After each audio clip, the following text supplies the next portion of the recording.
Bien, écoutez, bonjour à toutes et à tous.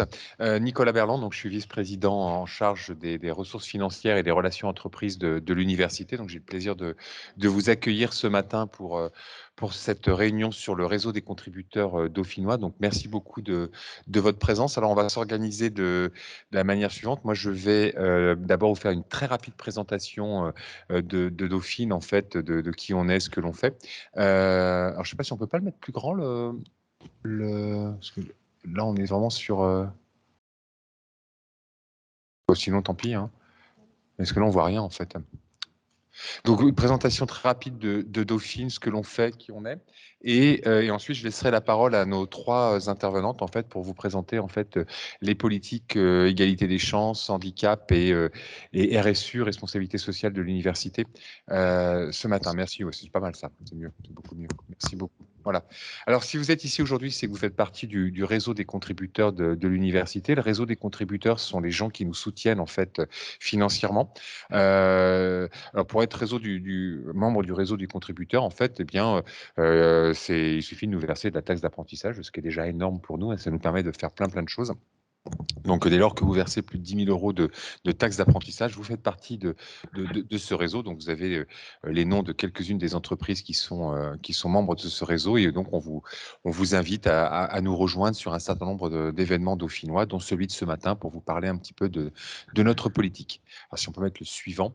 Voilà, donc les avantages, en fait, de ce appartenance au réseau des contributeurs, eh c'est de vous aider à développer votre marque employeur au sein de Dauphine, hein, puisque notre principal actif, ce sont nos étudiants, renforcer la qualité du recrutement de nos étudiants et nos jeunes diplômés. On a plein d'outils, on a un Career Center par exemple, hein, qui permet de poster vos offres, de communiquer avec les étudiants, un forum, plein de choses qui sont organisées comme ça.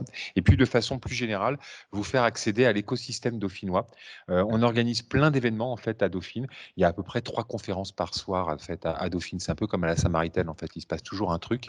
Et c'est hyper intéressant et c'est complètement ouvert. Donc l'idée, c'est aussi de pousser ces événements vers vous, puisqu'on est ravis de recevoir du public à ces occasions-là. Donc voilà. Alors, maintenant, quelques mots sur l'université. Alors, en fait, on fait partie et ça c'est important, d'une méta-université qui s'appelle PSL, pour Paris Sciences et Lettres. C'est une initiative qui a été lancée il y a quelques années. Le gouvernement souhaitait à l'époque créer des universités de taille mondiale capables de rivaliser avec les plus grandes. En fait, on n'était pas très bien organisé. On a un système académique en France un peu bizarre. Par exemple, nos business schools, ça n'existe pas vraiment à l'étranger sous cette forme-là. En fait, le modèle de base, c'est l'université. À l'intérieur, il y a une business school. Et donc, l'idée, c'était de créer ce modèle-là.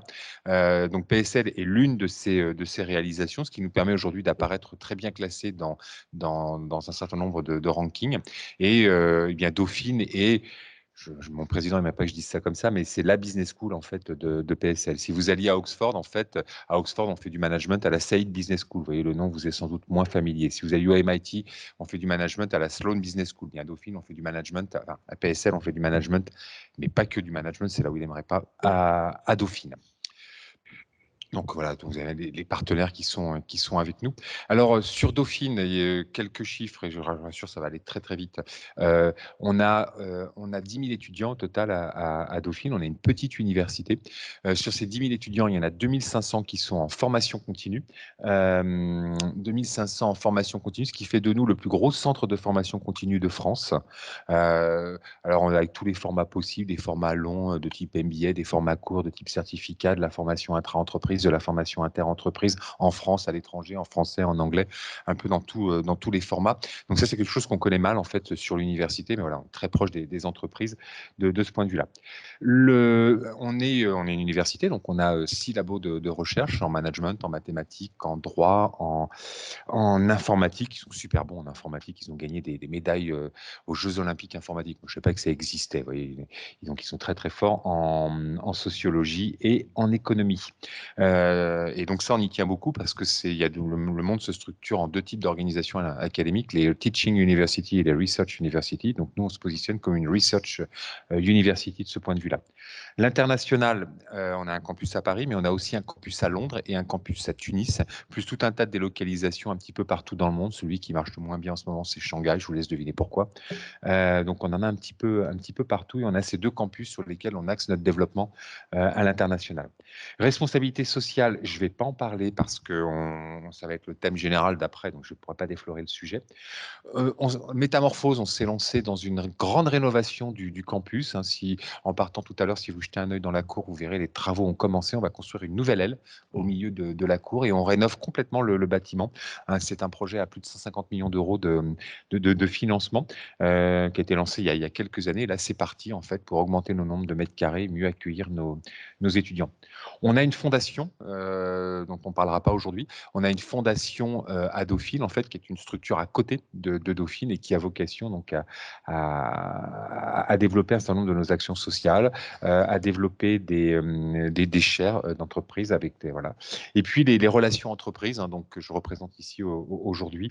On a plein d'actions en fait à mener vis-à-vis des entreprises, que ce soit l'apprentissage. On a 1600 apprentis tous les ans qui sont sur Dauphine, des relations avec la direction des relations entreprises sur lesquelles on vous aide à développer votre marque employeur. Ça, j'en ai déjà parlé tout à l'heure. On a plein d'actions qui sont menées vis-à-vis des entreprises. Donc, voilà, discutons-en. Et puis, dernier point, et je m'arrêterai là, on a un réseau d'anciens qui est en très forte structuration. Ce n'était pas un actif fort de Dauphine jusqu'à présent. Il y a à peu près 90 000 anciens en fait, de Dauphine. On en a 30 000 en fait, dans nos bases de données. Et là, on est en train de mettre un grand coup d'accélérateur sur le développement de nos alumni à Dauphine. Parce que c'est hyper important. Ça nous permet, par exemple, une réalisation très concrète, c'est qu'on a des chapters dans beaucoup de pays, pas tous, mais dans beaucoup de pays. On a des chapters d'alumni à Londres, à New York, à Shanghai, à Singapour, enfin voilà, un petit peu partout. Et ce qui nous permet d'animer en fait un réseau à l'international pour nos anciens, nos étudiants qui partent en fait à l'international. Voilà, je m'arrêterai là. Non, un dernier point. On a deux grands programmes transversaux, Dauphine numérique en fait, donc vous imaginez de quoi on va parler dans Dauphine numérique, la transformation de la pédagogie, des pratiques de management, et puis Dauphine durable. Là aussi, je ne vais pas en dire grand-chose parce qu'on va en parler, aujourd'hui. Et voilà, je m'arrête là. Merci de votre attention. Et puis je laisse la parole. Je ne sais pas qui commence en premier. Voilà.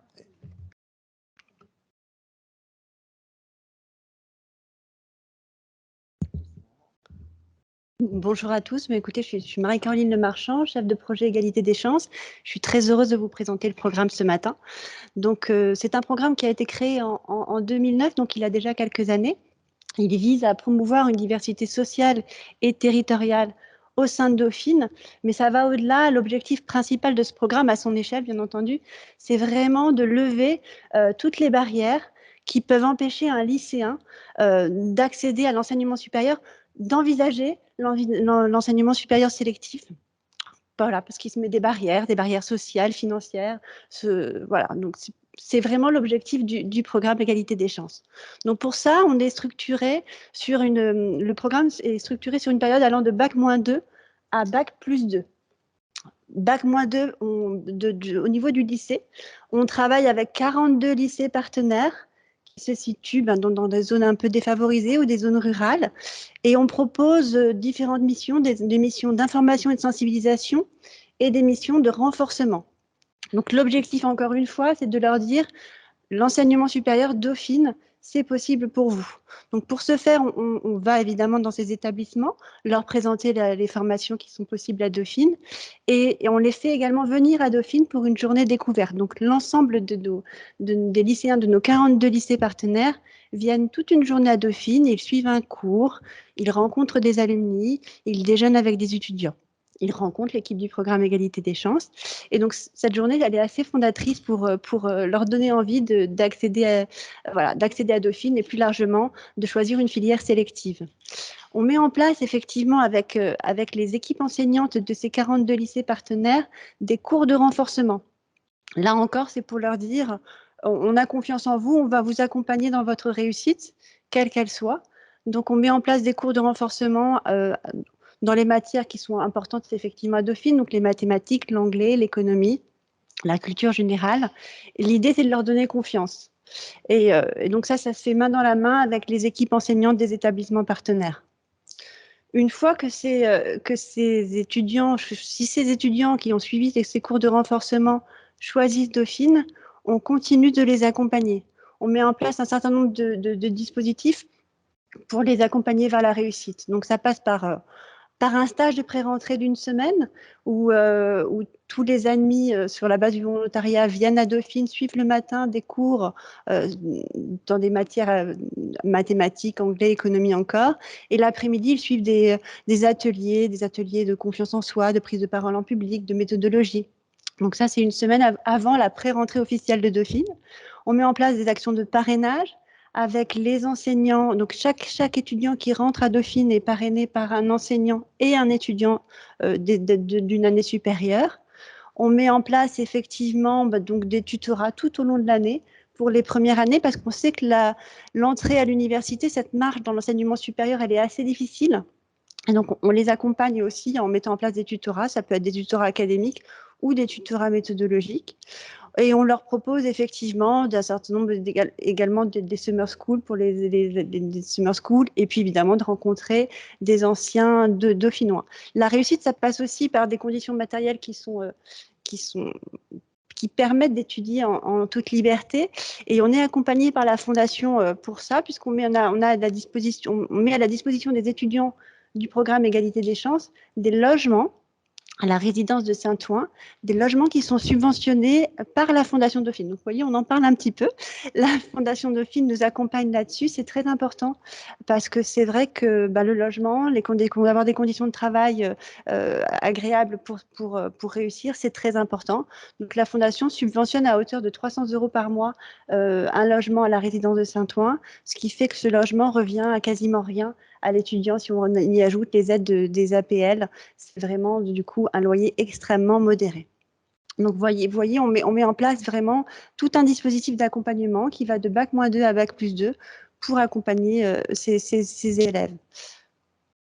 Je vous ai indiqué la liste effectivement des lycées partenaires, vous pouvez la regarder. La plupart, voilà, on a beaucoup, la moitié de nos lycées se trouvent sur l'académie de Créteil, effectivement, dans le 93 et dans le 94, un peu dans le 77. On en a également sur l'académie de Versailles et on essaie de se développer sur les zones rurales parce qu'on s'est aperçu que souvent les étudiants issus de lycées dans les zones rurales ont moins d'ambition que les autres et on essaie de les accompagner. Alors ça, on débute sur cette voie-là, mais c'est vrai, c'est un axe pour nous, un axe de développement. Donc voilà, donc aujourd'hui, on est effectivement le deuxième réseau Égalité des chances après, évidemment, après Sciences Po. C'est un dispositif frugal, effectivement, parce qu'on est une petite équipe. On est peu nombreuses, mais on a vocation à s'agrandir, évidemment. Et pour revenir sur les chiffres, du coup, en fait, le programme Égalité des chances accueille chaque année environ 10% des étudiants d'une cohorte de première année. Donc, c'est pas neutre non plus. On a environ 70 étudiants par promotion la promotion égalité des chances représente environ 70 étudiants depuis quelques années désormais. Et voilà, on forme 630 élèves chaque année, suivent des cours de renforcement dans nos lycées partenaires. Voilà, et on essaie de se développer au fil du temps. Voilà. On peut peut-être mettre, parce que c'est vrai que c'est intéressant, si on a 2 minutes, est-ce qu'on a 2 minutes encore? Pour mettre parce que c'est vrai que c'est les étudiants qui en parlent le mieux du programme Égalité des chances. Donc peut-être celle d'Anouk, parce que comme ça, il n'y aura pas la pub YouTube. C'est celle-là. Nous, on aura la pub YouTube. Je crois que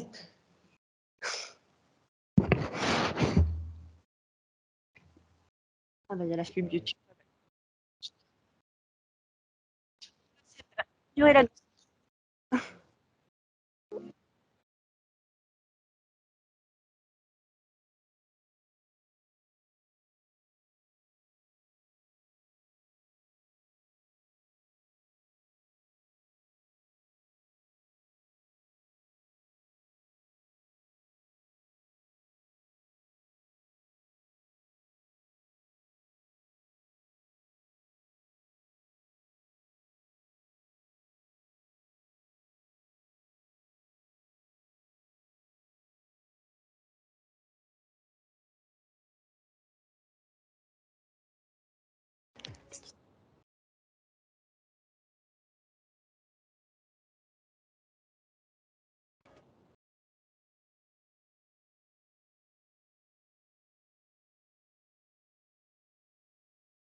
Merci.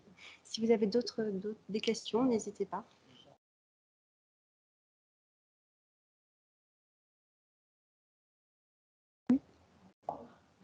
Bonjour.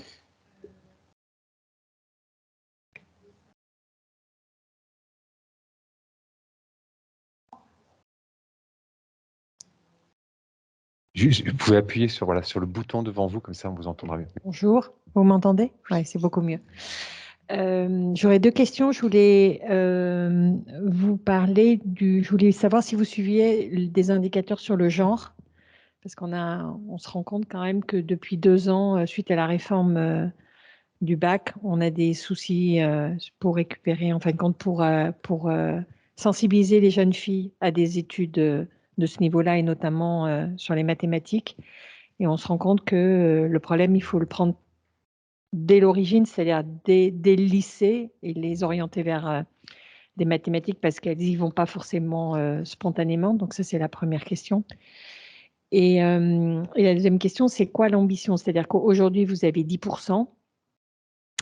Vous avez une ambition plus importante. Et enfin, ma troisième question, c'est... Eh ben, je l'ai mangé, donc je vous la reposerai. Oui, c'est le taux d'abandon. Je voulais savoir si le taux d'abandon était plus important que la moyenne de vos étudiants. Voilà, excusez-moi. Alors, sur la première question, sur le pourcentage de filles, à Dauphine, de manière globale, à l'ESSO-MIDO, le pourcentage de filles qui passent par le dispositif égalité des chances est légèrement supérieur au pourcentage de garçons. Donc, on n'a pas cette problématique. Alors, c'est vrai que je n'ai pas fait la distinction, elle, licence sciences des organisations et mathématiques et informatiques. Et je sais que, en tout cas, sur le programme, il y a un peu plus de filles. Donc, on n'a pas cette problématique. Et je sais que MIDO, par ailleurs, donc la filière mathématiques informatique, fait une grande communication auprès des lycées pour justement inciter les jeunes femmes, les jeunes filles à faire des mathématiques et à continuer les mathématiques. Sur la deuxième question, qui était l'ambition. Alors, quand je vous dis qu'on a 10% d'étudiants qui font partie de la cohorte, c'est un chiffre qui est actuel, mais en fait, on n'a pas de quota. Donc, si on a davantage de lycées, si on a davantage d'étudiants qui peuvent possiblement entrer à Dauphine, on les prendra en fait. On ne se met pas de barrière, on ne se dit pas tiens, il faut qu'il y ait 10%, 15%, 20%. L'idée, c'est d'accompagner, de travailler avec davantage de lycées et de faire en sorte que ces lycéens osent Dauphine et soient intégrés à Dauphine. Donc, on n'a pas de critères particuliers. On sait qu'aujourd'hui, ça représente 10% et on aimerait bien que ça reste au minimum à ce niveau-là, mais on n'a pas de limite supérieure. Concernant le taux d'abandon, je vais être tout à fait honnête avec vous, il est un petit peu plus important et c'est un axe sur lequel on souhaite encore travailler en mettant en place un certain nombre d'actions qui doivent être mises en place. On a un taux d'abandon qui est de l'ordre de, sur les 2 premières années, qui est de l'ordre de 15%. Donc c'est assez élevé quand même, mais ça reste limité, mais c'est un élément sur lequel on travaille. On est en train de mettre en place un contrat pédagogique avec nos étudiants redoublants. Parce que la difficulté, c'est pas qu'ils redoublent, hein, c'est pas grave, c'est qu'ils abandonnent, effectivement. C'est le sujet et c'est là-dessus qu'on souhaite travailler et renforcer nos actions. Donc, on est vraiment en train de réfléchir à un accompagnement très spécifique pour les redoublants, pour qu'ils gardent cette motivation et et qui n'abandonnent pas. C'est vraiment le sujet central. Taux d'abandon moyen à Dauphine, en première année, c'est combien? C'est 3%, 4%? Je l'ai pas. Il est faible.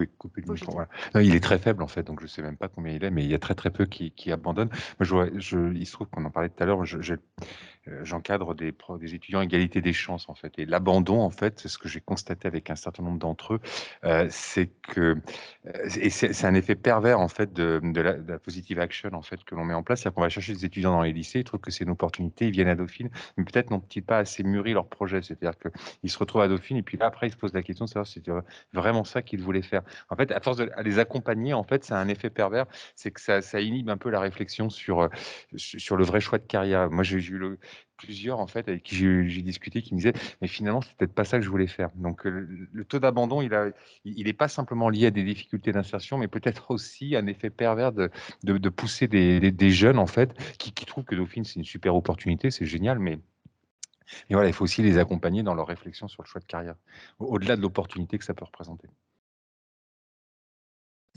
C'est totalement ça, effectivement. On a quelques cas d'étudiants qui sont venus parce qu'on a peut-être un peu été trop positif. On a un peu survendu Dauphine à ces étudiants et finalement, c'était pas ce qu'ils voulaient faire et ils se sont voilà. Donc il y a un travail aussi sur le discours à faire au sein des lycées, effectivement.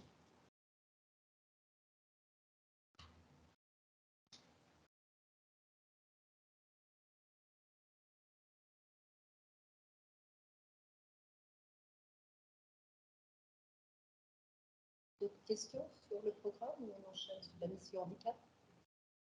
C'est-à-dire on aura le temps après d'échanger. Hein. On va continuer.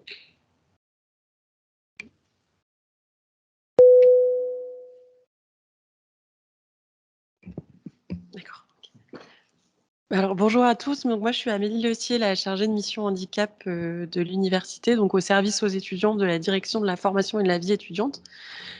Donc aujourd'hui la mission handicap s'inscrit dans la politique de la responsabilité sociale de l'université depuis la loi du 11 février 2005.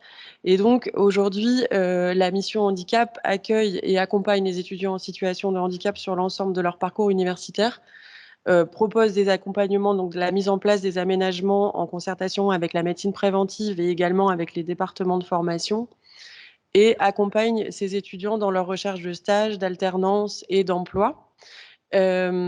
Aujourd'hui, la mission handicap a 2 entreprises partenaires, donc qui sont Wavestone et BPI, qui soutiennent les actions sur différents volets. Le volet aménagement, notamment parce qu'ils nous permettent de financer des logiciels adaptés, par exemple des ordinateurs ou du matériel spécifique pour les étudiants en situation de handicap. Le volet recrutement, notamment parce qu'on met en place, là c'était la 3e année cette année, les rencontres de l'emploi accessible en marge du forum entreprise, afin de permettre aux étudiants en situation de handicap de trouver un stage et de se mettre en relation avec des entreprises qui ont une politique autour du handicap dite handi accueillante.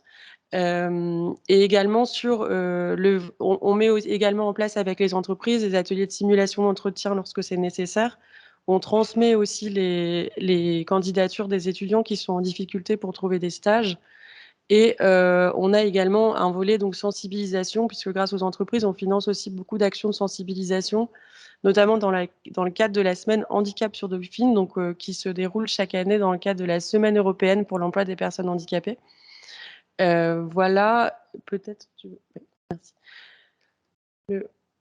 Pour vous présenter un peu rapidement la mission handicap. Donc la mission handicap existe depuis 2004, donc ça fait quand même vraiment très longtemps qu'elle est inscrite et bien avant que ça soit une obligation dans un établissement de l'enseignement supérieur. Chaque année, il y a à peu près 50 vacataires qui sont recrutés pour des missions de preneurs de notes, de tuteurs pédagogiques, de secrétaires d'examen pour les étudiants qui ont besoin d'écrire sur la dictée, par exemple. Avec vraiment une volonté de former aussi ces vacataires qu'on recrute aussi pour mieux répondre aux besoins de nos étudiants. En 2020-2021, il y avait 179 étudiants qui étaient suivis par la mission handicap et 136 d'entre eux qui ont bénéficié d'aménagements. Alors, j'ai fait la différence parce que sur les 2 dernières années, les chiffres ont été très impactés par la crise sanitaire, notamment parce qu'on a eu plus d'accompagnement autour de certains troubles psychiques notamment et des étudiants qui étaient très impactés psychologiquement par la crise sanitaire. En revanche, là où il y a d'autres étudiants, comme des étudiants dyslexiques, qui ont été moins identifiés parce qu'avec le tout numérique, ont eu moins besoin d'aménagement. Donc les chiffres ont été assez impactés. Juste, si tu peux remettre juste avant. Ouais. Voilà, j'ai mis quand même les chiffres sur l'évolution du nombre d'étudiants en situation de handicap qui sont accompagnés chaque année. Donc, depuis 2012, je vous ai épargné de les remettre jusqu'à 2004. Donc, en 2020-2021, donc j'ai mis 125. La colonne bleue, c'est pour les handicaps chroniques ou définitifs, c'est-à-dire des étudiants qui ont une situation de handicap qui durera plus de 6 mois. Voilà, en fait, on observe vraiment une augmentation de ces chiffres-là aussi, notamment parce qu'il y a vraiment un travail à l'université pour mettre en avant la mission handicap et visibiliser le fait qu'on accompagne ces étudiants. Il y a aussi un travail qui est fait, donc en tout cas qui a vocation à être fait aussi plus en amont autour des lycées pour que l'université puisse aussi recruter davantage de candidats en situation de handicap.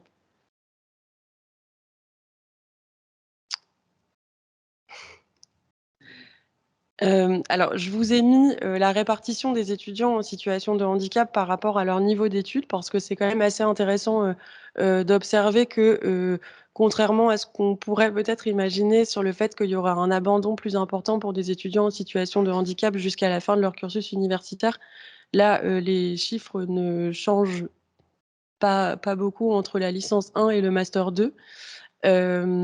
Aujourd'hui, en tout cas, la plupart des étudiants qui sont aussi très en difficulté souvent pour trouver des stages, c'est licence 1 et licence 2. Et on observe tout de même, et c'est pour ça que je vous ai mis le petit camembert à droite, la particularité à l'université, c'est qu'on travaille avec un médecin habilité par la CDAPH qui permet de reconnaître les situations de handicap dans l'enseignement supérieur, mais qui ne permet pas de reconnaître leur situation de handicap dans le monde de l'entreprise, notamment, là où on est très régulièrement démarché par des entreprises qui cherchent à répondre à leur obligation d'emploi de travailleurs handicapés. Et voilà, vous pouvez voir qu'aujourd'hui, on n'a que 17% des étudiants qui ont une reconnaissance, ou en tout cas qui m'ont informé avoir une reconnaissance. Comme c'est une démarche individuelle, ils peuvent aussi ne pas le faire. Donc on travaille vraiment et on essaye vraiment de mettre en place des actions, notamment avec les entreprises partenaires et d'autres associations spécialisées dans l'insertion professionnelle des étudiants, pour leur permettre de les inciter. Alors, enfin, quand c'est nécessaire, bien sûr, si ça n'est pas nécessaire, on ne va pas les inciter, en tout cas, d'aller vers les reconnaissances administratives des situations de handicap pour pouvoir rentrer dans les dispositifs d'aménagement dans le monde de l'entreprise et du côté de l'entreprise aussi répondre à votre obligation d'emploi de travailleurs handicapés. Donc au niveau de la politique handicap de l'université, aujourd'hui, on est sur le 3e schéma directeur pluriannuel du handicap. C'est un document que vous pouvez trouver en ligne. Aujourd'hui, on travaille sur le 3e schéma, donc qui devrait être voté à la fin de cette année universitaire. Donc ce schéma, c'est ce qui inscrit toute la politique de l'université selon donc les 5 axes que je vous ai mis à droite, donc à la fois sur l'accueil et l'accompagnement des étudiants jusqu'à l'insertion professionnelle, donc des étudiants en situation de handicap. Sur l'axe numéro 2, sur l'accessibilité du campus et du numérique, puisque effectivement, on a aussi le campus de Dauphine évolue. Il y a une réglementation qui a pour vocation de rendre davantage accessible aussi cette université, au-delà même de l'aspect réglementaire. Au niveau de l'axe numéro 3, donc sur l'information, la sensibilisation et la formation de la communauté dauphinoise, donc avec vraiment cette volonté de sensibiliser et de former à la fois les enseignants, les agents administratifs et les étudiants. L'axe numéro 4 sur le recrutement et l'accompagnement des personnels en situation de handicap. Et l'axe numéro 5 sur l'intégration du handicap dans la recherche et la formation, avec vraiment cette volonté de faire rentrer le handicap au sein même des contenus de formation, au-delà de l'aspect des aménagements. Voilà, je vous remercie pour votre attention et n'hésitez pas si vous avez des questions.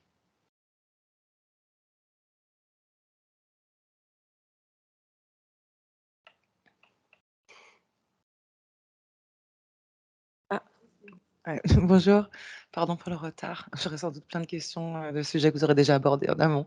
Non, j'ai surtout une remarque. En fait, donc, pardon, Léla Grison, groupe Publicis en France, en charge de la stratégie inclusion et diversité. J'ai une remarque, alors du coup, qui est vraiment du point de vue de l'entreprise et du coup, une déclaration de responsabilité. Sur les derniers slides, quand on voit la proportion d'étudiants qui se sentent suffisamment à l'aise donc là, à l'université et ou par ailleurs dans d'autres écoles, pour vivre, assumer ou en tout cas déclarer leur handicap de manière à être accompagnés.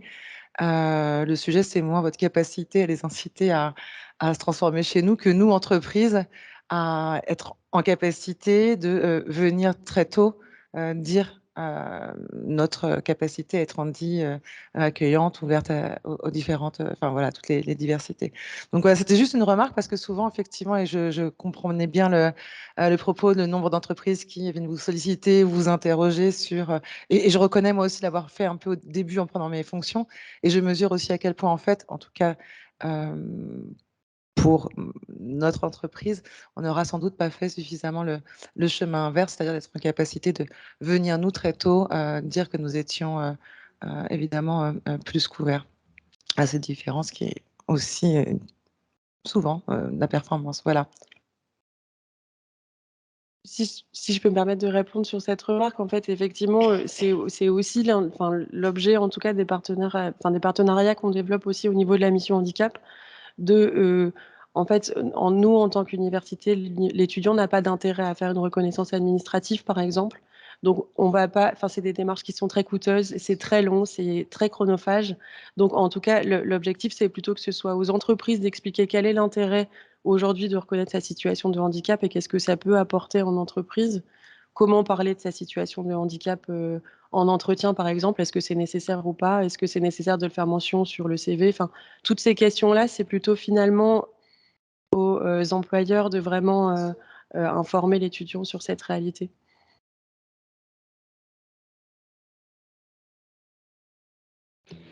Est-ce qu'aujourd'hui, vous voyez, en fin de compte, le handicap, notamment le handicap pas visible, en fin de compte, est-ce que vous voyez de plus en plus de jeunes qui sont 10?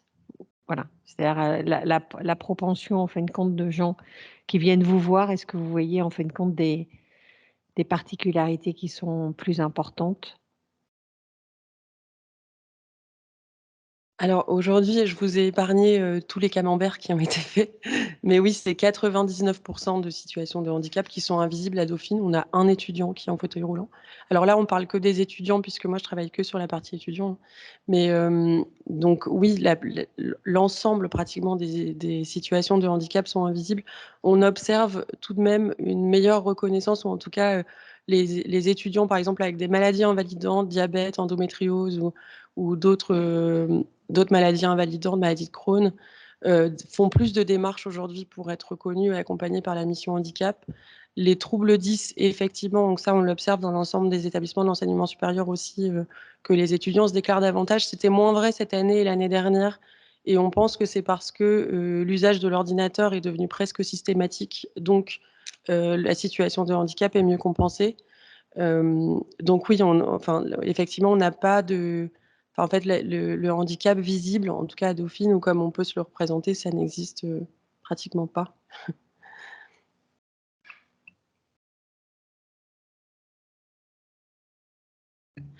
Inès Marquez, la Banque Postale, donc responsable diversité et inclusion. Je rejoins ce que disait Leïla Grison concernant l'identification des étudiants en situation de handicap. Il ne faut surtout pas hésiter à nous solliciter en fait. Je vois que vous avez un salon handicap, je crois. Enfin, moi, j'interviens dans des écoles et je pense que c'est effectivement très important d'aller sensibiliser, aller chercher les étudiants parce qu'on a beaucoup de difficultés, nous, en entreprise, déjà, d'identifier les personnes parce que je pense que les stéréotypes, enfin, les idées préconçues que les collaborateurs peuvent avoir en entreprise, les étudiants les ont également. Effectivement, en tant qu'étudiants, ils n'ont peut-être pas la nécessité, ils ne voient pas l'intérêt d'avoir la reconnaissance administrative, mais n'hésitez surtout pas, enfin là, c'est juste une remarque complémentaire, à nous solliciter pour intervenir. Enfin, moi, je trouve ça même au contraire. Voilà.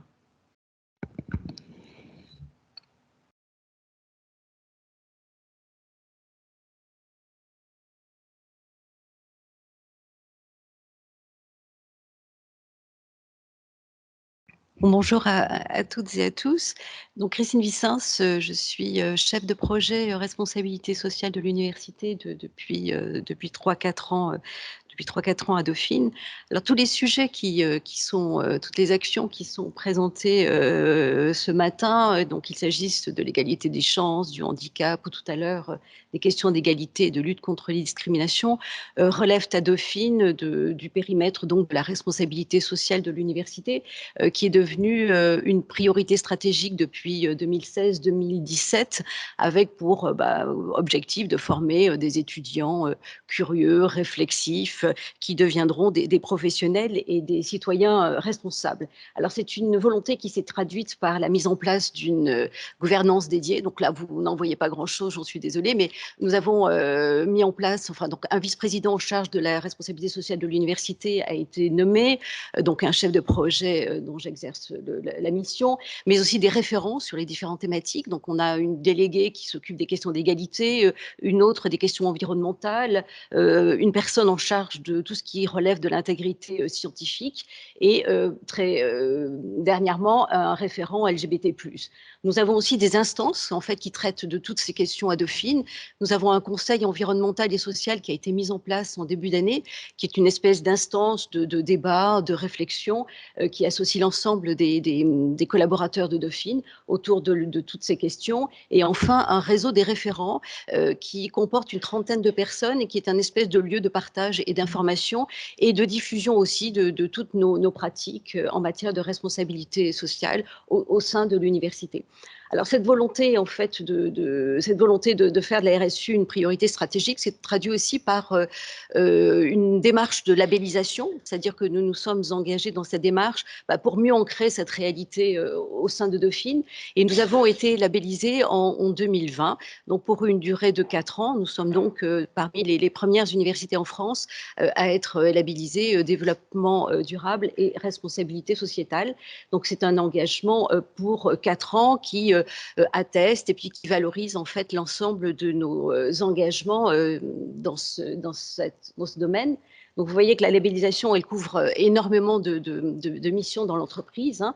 C'est la stratégie et la gouvernance au travers du dispositif de gouvernance que je viens de vous exposer, mais c'est aussi la thématique de la formation, de la recherche, de l'environnement, de la politique sociale, de l'ancrage territorial. Donc tout ce qui vous a été présenté aujourd'hui s'insère dans l'un de ces axes. Hein. Donc je vais vous parler plus particulièrement d'un diplôme d'université passerelle ou d'un programme d'accueil en faveur des chercheurs qui s'inscrit dans l'axe formation ou recherche, ou encore au titre de la politique sociale, le programme égalité des chances, la lutte contre les discriminations, l'égalité ou le handicap. Donc voici un peu le panorama de la responsabilité sociale de l'Université Dauphine. Ça se traduit aussi par un programme spécifique qui a été mis en place il y a 2 ans, Dauphine Durable, qui vise aussi à structurer un peu et à coordonner toutes les actions de notre université, plus particulièrement en termes de formation et de recherche. Donc là, on a préféré aujourd'hui vous parler de 2 programmes que nous avons développés depuis 2018 et qui sont des programmes en faveur des réfugiés. Donc on a un premier engagement en faveur donc des étudiants. Donc Dauphine s'est mobilisé depuis 2018 en faveur des étudiants réfugiés, pour participer un peu à la formation et à l'intégration socio-professionnelle de ce public. Nous avons d'abord travaillé avec une association, Wintergate, dans les années 2018, avant de nous lancer dans la création d'un diplôme. Et c'est ce qui est en place depuis 2020, c'est donc notre 2e édition actuellement. C'est un diplôme d'université dit passerelle, qui s'adresse à des personnes ayant le statut, enfin, étant demandeurs d'asile ou ayant le statut de la protection subsidiaire. Donc l'objectif de cette formation, c'est de permettre à ces personnes de réintégrer à l'issue de la formation le système universitaire français. Donc c'est un diplôme qui est essentiellement axé sur des enseignements de FLE, donc de français en langues étrangères, mais pas seulement. Il y a aussi des ateliers de méthodologie universitaire, des ateliers d'insertion, d'orientation, des activités socioculturelles, et il y a tout un accompagnement qui s'est mis en place pour ces étudiants. Donc chaque étudiant bénéficie de l'accompagnement d'un mentor académique, qui est en fait un enseignant de Dauphine, et d'un accompagnement étudiant. Donc on a noué un partenariat avec une association association dauphinoise qui est Fleur de Bitume. Et cette association nous trouve en fait deux étudiants dauphinois pour un étudiant du DU Passerelle. Donc ce sont des étudiants qui sont particulièrement bien encadrés tout au long de leur année universitaire à Dauphine. Donc sur cette année, par exemple, nous accueillons 15 étudiants, parmi lesquels 5 femmes. Donc Madame a parlé tout à l'heure de la problématique du genre. Ben là aussi, nous y sommes attentifs dans le recrutement de nos étudiants. Donc 5 femmes, une moyenne d'âge relativement élevée, hein, ce n'est pas du tout le profil de nos étudiants dauphinois, aux alentours de 28 ans, et qui proviennent majoritairement du Bangladesh, du Soudan ou de l'Afghanistan pour cette année. Parmi eux, 10, donc une très large majorité, possèdent déjà un diplôme de licence ou un diplôme de master. Donc, l'ambition du programme, c'est aussi de mobiliser, de créer une espèce de projet collectif pour mobiliser l'ensemble de la communauté dauphinoise autour de ce projet. Et on y arrive bien, puisqu'il y a une centaine de personnes qui sont mobilisées autour de ce DU Passerelle. Donc, nos étudiants produisent aussi des choses qui sont intéressantes, enfin, qui vraiment méritent d'être montrées. Par exemple, des podcasts. Donc, tous les ans, un podcast est produit par la promotion. Donc, je vais laisser je pense que les références du site internet sont sur le PowerPoint. Donc, éventuellement, vous pouvez aller voir ce dont il s'agit. Mais un podcast, c'est vraiment peut-être une demi-heure de dialogue. C'est que les étudiants réfugiés qui se présentent en fait, ou qui présentent les problématiques qui les concernent. Donc c'est souvent la problématique de l'exil, de l'intégration, mais c'est vraiment très intéressant à entendre. Et la promotion actuelle aussi, je voulais vous le mentionner, bon, c'est anecdotique, mais c'est toujours des productions intéressantes, vient de gagner un premier prix du ministère. C'était un concours qui s'intitulait un concours en fait de rédaction, qui consistait à rédiger un texte autour des problématiques de l'exil, et Dauphine, enfin la promotion du DU, a gagné le premier prix. Donc c'est un magnifique texte de 2-3 pages que je vous invite à lire, que j'ai même imprimé là pour éventuellement vous le montrer. Voilà, donc c'est une façon de voir aussi ce public étudiant réfugié sous un autre angle que celui auquel le prisme au travers on les voit habituellement. Donc ça, c'est la première action dont je voulais vous parler, ce diplôme d'université Passerelle. On a également une autre action en faveur des personnes en exil, c'est l'insertion dans le programme PAUSE. Donc PAUSE, c'est un programme national d'accueil en urgence des scientifiques en exil qui est financé pour partie par le Collège de France. Donc c'est un programme dans lequel on s'est engagé depuis 2018 et qui nous conduit à accueillir tous les ans 2 chercheurs en exil pour leur permettre de faire une pause, hein, de quitter leur pays, de s'intégrer en France pour y continuer leurs travaux de recherche. Donc, ce sont des chercheurs que l'on accueille sur des contrats de 2 ans, enfin de 1 an, renouvelables une fois. C'est-à-dire qu'ils sont rémunérés par Dauphine avec une participation, une participation financière de l'État. Ils sont intégrés dans nos laboratoires et ils peuvent donc y poursuivre leurs travaux de recherche. Alors, ce sont ou des chercheurs, c'est-à-dire des enseignants. On a eu par exemple un professeur d'origine turque spécialisé dans les médias et les télécommunications, ou encore des doctorants qui viennent ici pour terminer leur thèse. Donc, c'est le cas actuellement. Nous avons un doctorant qui réalise une thèse sur les questions de diaspora dans le monde. Donc voilà, alors évidemment l'actualité avec le conflit ukrainien nous incite à nous mobiliser davantage encore sur ces questions. Donc depuis 3 semaines, nous avons libéré un fonds d'urgence qui va permettre donc de pouvoir mettre en place certains dispositifs pour les étudiants ukrainiens ou les non-ukrainiens impactés par le conflit en Ukraine. Donc, nous avons mis en place par exemple une adresse mail spécifique à travers laquelle donc les étudiants peuvent nous contacter. Nous étudions leurs demandes et nous essayons de leur proposer le dispositif le plus adapté. Donc des dispositifs commencent à se mettre en place. Ce sont par exemple des dispositifs d'urgence, ce sont des aides financières ou encore une aide dans l'apprentissage du français comme langue étrangère.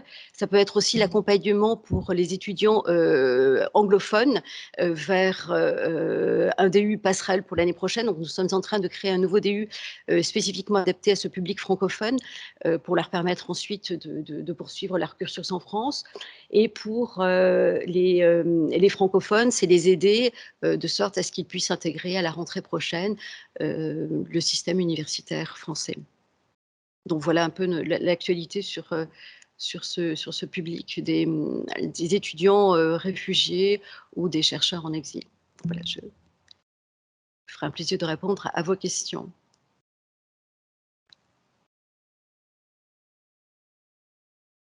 Oui, je vous en prie. Bonjour. Geoffroy chez Veolia.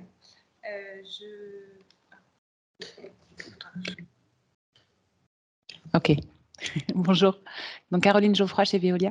Je me demandais comment est-ce que vous les contactiez ou vous les recrutiez, ces étudiants. Est-ce que ce sont eux qui viennent vers vous ou est-ce que vous avez des contacts avec des associations du type Croix-Rouge, le HCR ou autre?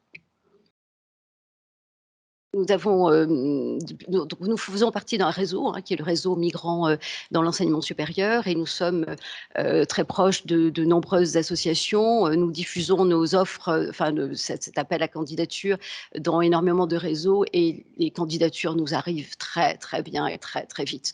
Pour vous donner par exemple une idée, l'année dernière, nous avons eu 250 candidatures. Sur ces 250 candidatures, nous en avons retenu 150 pour un premier entretien, pour un premier examen de français langues étrangères, pour s'assurer qu'ils avaient bien le niveau requis en français à notre formation. Et sur ces 120 personnes, nous en avons convoqué 75 à un entretien et nous en avons donc recruté 20 au final. Donc c'est un processus qui est chronophage, mais surtout très douloureux finalement, parce que nous avons une faible capacité, mais 20, c'est vraiment le maximum d'étudiants que l'on puisse accueillir au sein d'une promotion. Ce sont des étudiants qui demandent un accompagnement vraiment très, très important. Donc voilà, les candidatures affluent. Nous allons donc ouvrir un DU à la rentrée et nul doute que nous aurons beaucoup de candidatures encore. La formation, elle dure une année? Oui, c'est une formation sur 1 an. Oui. Alors, il y a d'autres DU en Île-de-France. Il y en a à peu près 7 dans d'autres universités. Certaines font le choix de formation semestrielle. Nous avons fait plutôt celui d'une formation annuelle parce que un semestre, qui vaut finalement un trimestre, c'est vraiment très, très court pour les amener à un niveau de français qui leur permette ensuite d'intégrer l'université en France. Donc 1 an, c'est vraiment 1 an, c'est-à-dire de fin septembre à fin avril, c'est vraiment une bonne période, un bon laps de temps pour les amener vers ce niveau de français et puis les accompagner aussi vers les inscriptions pour l'année suivante, en fait, à l'université. Et certains intègrent Dauphine?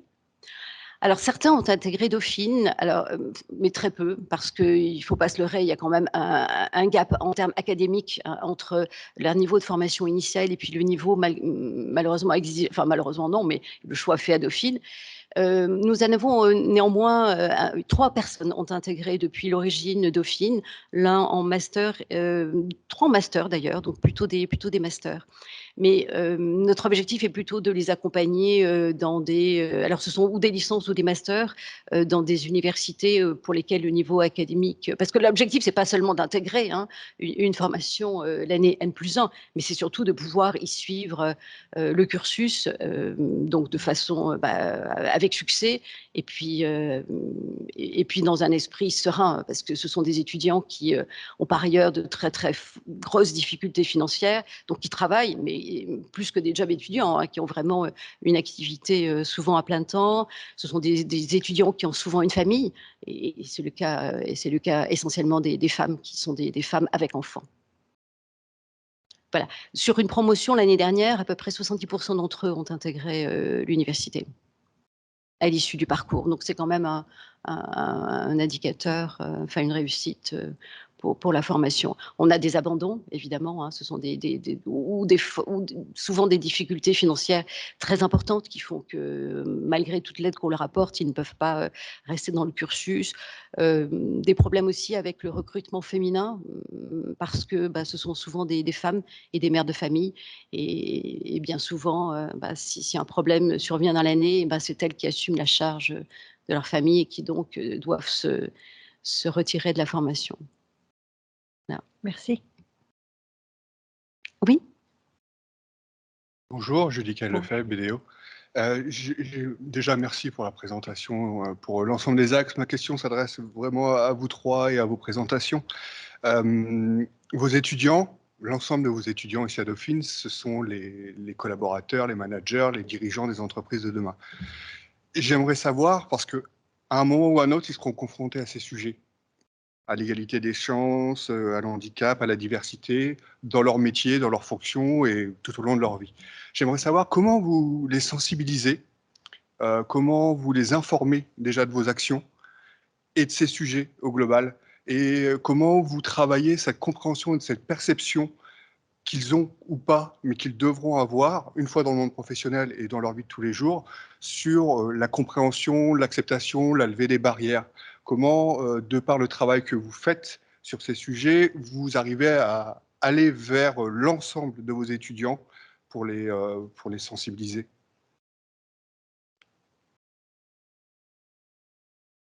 Une réponse à mon niveau. Alors, en tout cas, dans le cas du programme Égalité des chances, on a les parrainages étudiants. Donc, ça permet déjà de diffuser une information large sur programme Égalité des chances. Et puis là, on est en train de mettre en place l'engagement étudiant, justement pour inciter davantage les étudiants de Dauphine à accompagner les étudiants du programme Égalité des chances dans du tutorat. Par exemple, on croit beaucoup au tutorat par les pairs, et donc on est en train de mettre ça en place. Donc pour ça, on sensibilise par nos actions. Enfin, voilà, en tout cas, dans le cadre du programme Égalité des chances, ça se passe comme ça. Il y a encore un peu de travail. Oui, je pose la question en me doutant qu'il y a encore un peu de travail. C'est aussi pour ça que je pose la question. Il y a du travail partout. Hein. Ouais. De toute façon, du côté des entreprises, certainement encore plus. L'idée derrière, c'est vraiment de les acculturer à des sujets qui ne sont pas forcément, entre guillemets, naturels et qui ne viennent pas à l'esprit quand on se dit je me projette dans ma carrière professionnelle. Et quand on est manager, quand on recrute, quand on travaille sur la gestion de projet transversal, on va être confronté à ces sujets. Et c'est vrai que je pense que les étudiants, par définition, sont en formation, en structuration, et structuration mentale aussi. C'est le bon moment pour leur faire comprendre, donc descendre, montrer, expliquer et faire comprendre encore plus. C'est, je pense, assez pertinent à ce moment de leur vie pour que ce soit d'autant plus efficace par la suite.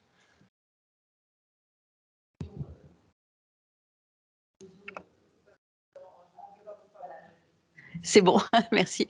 Donc c'est aussi ce que nous faisons au travers de ces programmes en faveur des réfugiés. Hein. Donc nous travaillons avec une association dauphinoise plus particulièrement, mais nous avons plus de 50 étudiants dauphinois par an qui encadrent donc ces étudiants réfugiés et qui eux-mêmes donc au travers de leur association sensibilisent les autres membres. Donc ils bénéficient aussi de l'engagement étudiant. Donc c'est aussi l'une de nos, un point sur lequel nous portons notre attention. Alors ça, ce sont toutes ces dimensions donc sociales, sociétales, mais il y a aussi tous les enjeux environnementaux hein, qui, évidemment, sont aussi un des aspects de cette responsabilité sociale. Donc là, peut-être Nicolas pourrait en parler mieux que moi, mais il y a un cours qui a été créé il y a 2 ans, un cours Grands enjeux écologiques, et qui forme aujourd'hui tous les étudiants dauphinois, hein, c'est-à-dire que c'est un cursus obligatoire en L1 à Dauphine. Et par ailleurs, tout au long de la scolarité, on a d'autres outils qui sont proposés, voire imposés à nos étudiants. Nous avons par exemple un certificat sur la transition écologique. Nous avons un SPOC qui traite de toutes ces questions d'éthique, de développement, de développement durable et de responsabilité sociale. Nous avons donc un certificat, un cours et d'autres cours en fait qui se mettent en place à l'issue de la 1-1 pour que tous les ans, ils aient à la fois une piqûre de rappel, mais aussi d'autres sujets qui soient abordés dans leur parcours, quel qu'il soit, en fait. Et ça touche vraiment tous les étudiants, hein, qu'il s'agisse d'étudiants en éco-gestion, en maths, informatique, etc.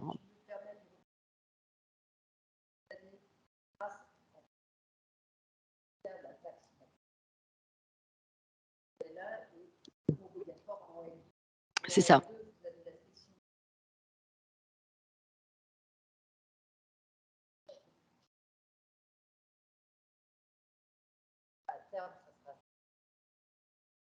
Oui, oui, tout à fait, hein. L'objectif, c'est que tout au long de l'année, tout au long de leur parcours au sein de Dauphine, ils aient des programmes, des formations sur ces sujets. Bon, on va probablement aussi s'attacher à les former, hein, sur la question du handicap. C'est un sujet, enfin, un thème de réflexion qui sera le nôtre très prochainement dans le cadre de l'élaboration du prochain schéma pluriannuel handicap. Voilà. Donc, compléter ce que disaient Christine et Marie-Caroline au niveau du handicap et de nos relations avec les étudiants.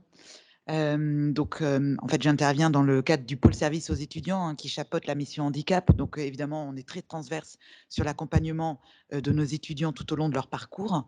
Et donc, dans le cadre du handicap, il y a vraiment aussi beaucoup d'actions de sensibilisation qui sont menées, en particulier au niveau de la vie associative, qui est quand même très présente à Dauphine. C'est une marque de l'établissement. Et donc, cette vie étudiante, on a mis en place depuis cette année une formation des bureaux des associations en septembre. Et au cours de cette journée, on a une petite conférence qui leur est dédiée pour leur permettre de rendre inclusifs leurs événements. Donc, ça leur, voilà, c'est eux ensuite qui transmettent ça. Il y a énormément d'événements qui se tiennent à Dauphine et la sensibilisation des bureaux, des associations est vraiment importante à ce moment-là de l'année. Les étudiants peuvent aussi accompagner on va dire, leurs amis, en fait, hein, parce que au cours de leur scolarité, dans le cadre de leur accompagnement, de leur plan d'accompagnement, au niveau des examens, on a parfois en fait des secrétaires d'examen qui sont des étudiants recrutés en tant que vacataires, mais qui vont aider l'étudiant en difficulté à composer en étant secrétaire d'examen.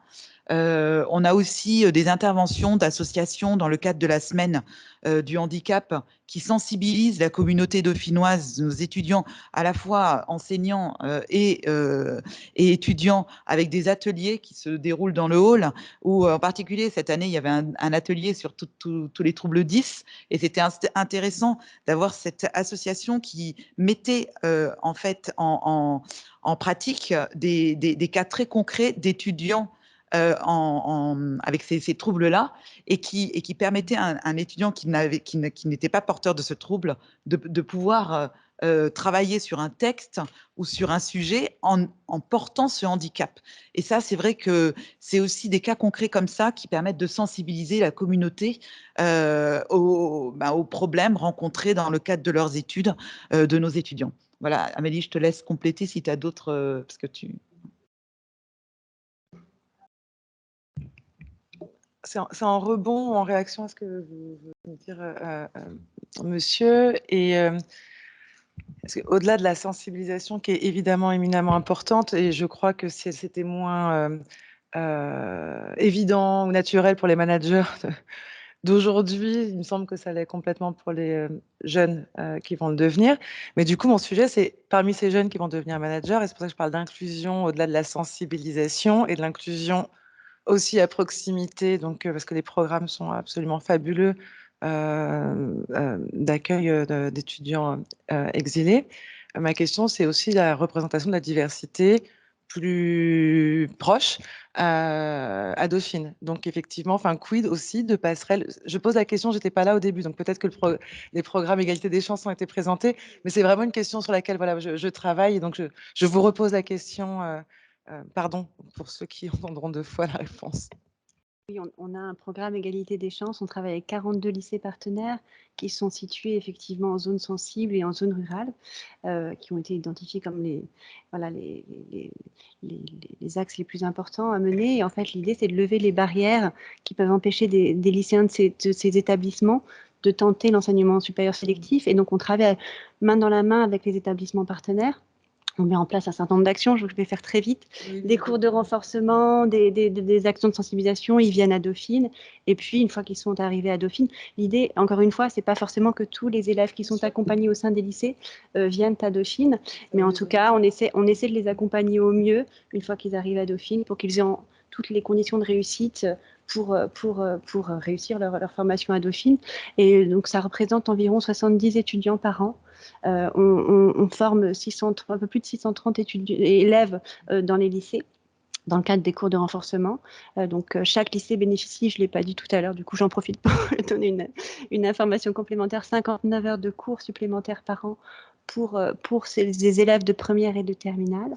Et voilà, donc en fait, on a ce dispositif Bac-2, Bac+2 pour accompagner les lycéens. On travaille aujourd'hui avec 42 lycées et puis l'objectif, c'est effectivement de se développer. La première étape, c'est d'arriver à 50 lycées partenaires. Et puis après, en fonction de l'équipe, ça grandira encore. Merci beaucoup. Et dernière question, ça se fait sous forme de convention avec les lycées ou pas du tout En fait, oui, on a une convention de partenariat avec les lycées. On travaille, encore une fois, c'est un travail qui fait appel à beaucoup de monde. On travaille aussi avec les rectorats, en fait. C'est les rectorats avec lesquels on définit la géographie prioritaire et des lycées avec lesquels on souhaite travailler.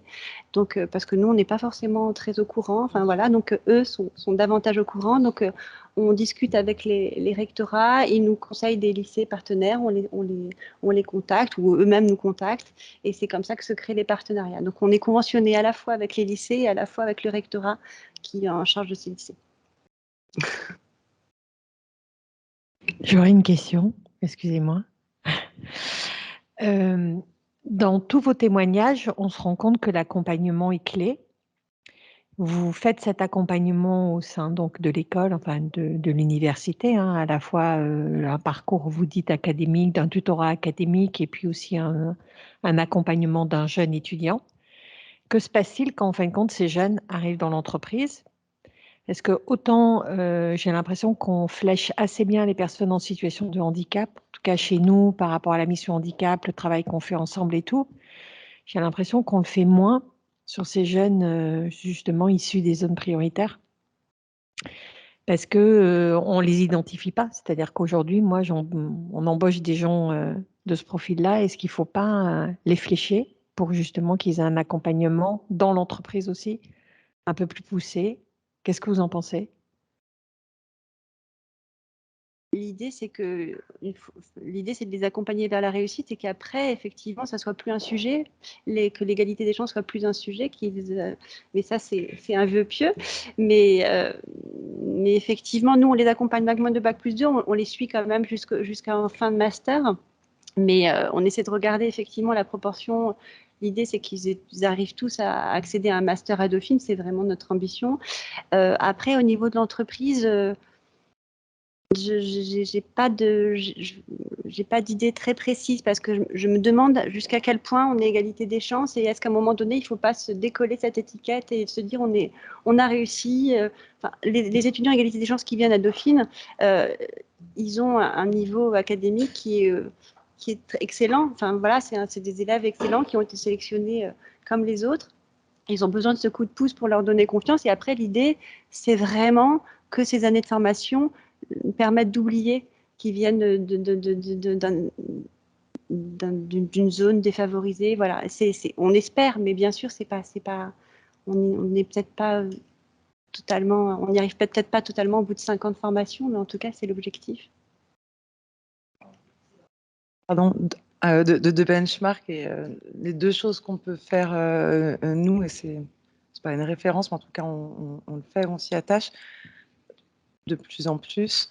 La première, c'est parce qu'effectivement, il y a la proportion d'élèves qui intègrent des écoles ou des universités d'excellence venant des quartiers prioritaires de la ville est quand même encore faibles, pas pour des raisons de compétences, mais pour des raisons précisément de fléchage ailleurs très tôt, ou de défaut d'information, ou d'environnement socio-économique tout simplement. Et donc du coup, il y a aussi un enjeu, si on a envie d'accélérer ou de s'engager dans cette démarche, d'ouvrir un petit peu aussi dans les recrutements, et on parle tout d'abord déjà d'alternance ou de stage, et c'est de s'accorder par exemple à prendre là où on ne prendrait que des bac plus 4, plus 5 grandes écoles et ou universités d'excellence, et bien du coup d'accepter de prendre des bac plus 3 ou bac plus 4, ou des jeunes qui sont issus d'un BTS et qui du coup ont envie de transformer. Et ça déjà en fait, ça permet voilà, d'élargir et de se rendre compte que la compétence, elle est là aussi. Ça, c'était un premier point. Le deuxième point, après, il y a des outils qui sont assez récents, mais qui sont tout à fait légaux, qui est celui de l'adresse, en fait. Donc avec le ministère du Travail, où vous voulez connaître la sociologie de votre population en interne et ou celle des étudiants que vous prenez en stage ou en alternance, par exemple, si on met des objectifs aussi de représentativité des territoires. L'adresse permet de savoir si vous êtes en zone rurale à revitaliser, si vous êtes en QPV, et voilà, on peut se fixer des petits seuils comme ça. Il y a un chiffre qui est intéressant, c'est que 13%, en gros, enfin voilà, la proportion d'élèves qui demandent des alternances aujourd'hui, dans cette proportion, il y a 13% de jeunes qui viennent de milieux modestes, et ils ne représentent que moins de 5% dans les apprentissages aujourd'hui en alternance dans nos entreprises. Donc on peut aussi en fait inverser la manière de, si ce n'est fléché en tout cas, et après quand il y a des demandes en fonction du niveau, quand nous on accueille des BTS dans les agences, qui sont effectivement pas les mêmes profils et plus jeunes que, bah oui, on met en place par exemple des programmes de coaching, mais c'est assez ponctuel parce qu'en fait, très vite, au-delà des codes, on sent que l'accompagnement, il n'a plus besoin, c'est juste le petit accrochage sur l'estime de soi et la reconnaissance et de sa place et de son talent, que ce soit pour 6 semaines de stage ou pour 2 ans d'alternance. Mais voilà, c'était juste 2 trucs à partager avec vous, si c'était une des questions que vous... Merci.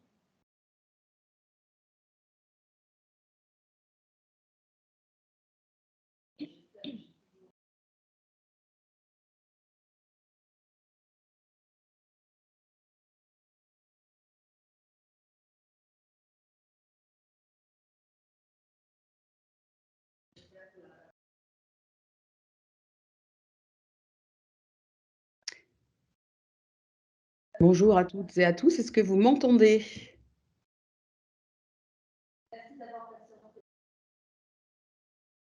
Oui, je n'ai pas vraiment de réponse. Est-ce que quelqu'un peut me faire un signe en fait Oui, c'est bon, Pascal. C'est bon, c'est bon. C'est bon? Très bien. Parfait. Merci. Merci beaucoup. Mais écoutez, je suis ravie de partager ces réflexions avec vous. Je suis donc Pascal Collisson. Je suis responsable pédagogique à l'Institut pratique du journalisme, qui est un département de l'Université Paris-Dauphine. Et donc, je suis en charge également d'une mission égalité, lutte contre les discriminations.